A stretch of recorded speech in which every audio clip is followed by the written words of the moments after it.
اب کر لوں ذرا سا.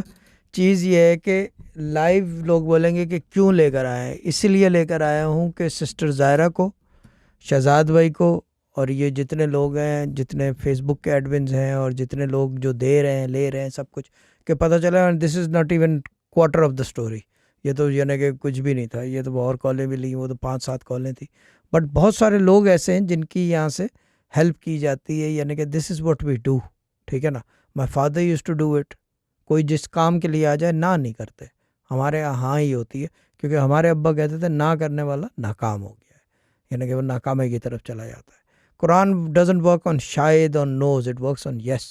قرآن کے اندر یس زیادہ ہے. یعنی کہ یس بہتری ہے، ہر چیز میں بہتری ہے جو یس میں جاتی ہے، پازیٹیوٹی میں، کریٹیوٹی میں. لیکن یہ باتیں اب کہاں رہی.